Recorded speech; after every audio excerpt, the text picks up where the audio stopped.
चाय चियर्स।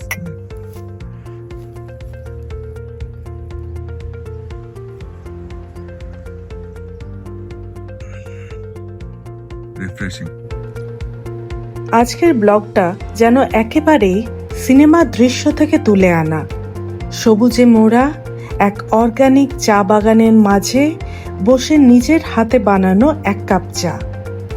অনেকটা পুরনো বাংলা আর হিন্দি সিনেমার সেই শান্ত ধীর গতির মুহূর্তগুলোর মতো, যেখানে সময় একটু থেমে যায় আর জীবনটা একটু বেশি করে অনুভব করা যায়।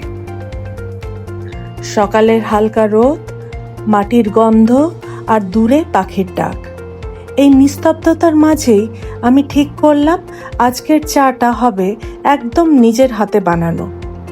সঙ্গে নিয়ে গিয়েছিলাম আমার ছোট্ট সেটআপ, ডিক্যাথলনের ভাঁজ করা চেয়ার আর টেবিল। সেই সবুজের মাঝে সেটআপটা সাজিয়ে ফেলতেই যেন পুরো জায়গাটা আরও নিজের হয়ে গেল। চায়ের কাপ হিসেবে ব্যবহার করলাম ট্রান্সপারেন্ট বিয়ার মাগ, তাও আবার হোটেল থেকে ধার করা। এই পরিবেশে বসে চা খাওয়া, নিজের সাথে সময় কাটানো আর চারপাশের সৌন্দর্য উপভোগ করা। কোনো তাড়াহুড়ো নেই, কোনো শব্দ নেই, শুধু আমি, এক কাপ চা আর প্রকৃতি। ঘর থেকে দার্জিলিং টি এনেছিলাম, আর গরম জল সেটা তো হোটেল থেকেই ম্যানেজ করে ফেলেছি।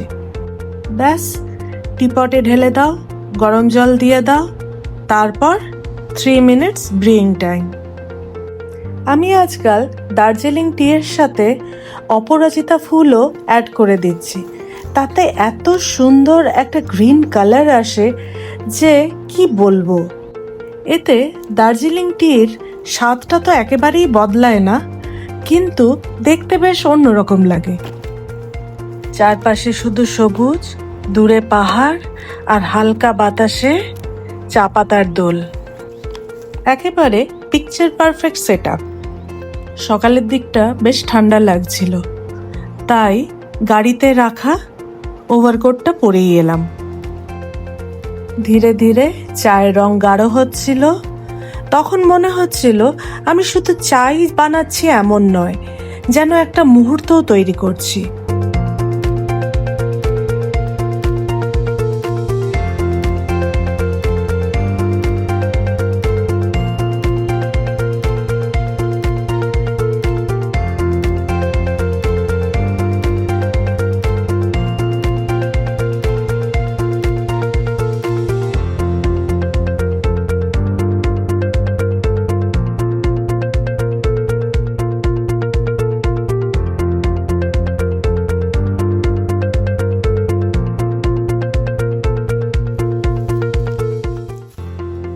चाय चियर्स।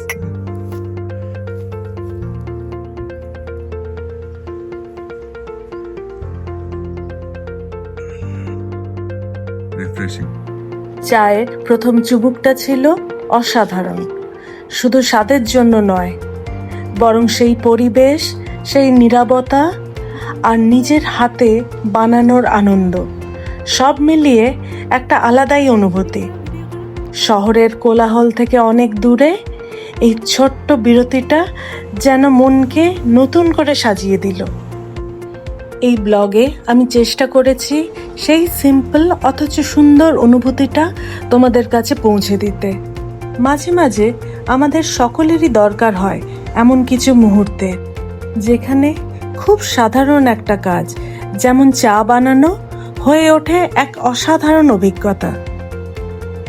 তোমরা যদি কখনো এমন সুযোগ পাও, অবশ্যই চেষ্টা করে দেখো। নিজের মতো করে একটু সময় কাটানো প্রকৃতির সঙ্গে। বিশ্বাস করো, এই ছোট ছোট মুহূর্তগুলি পরে সবচেয়ে বেশি মনে থাকে।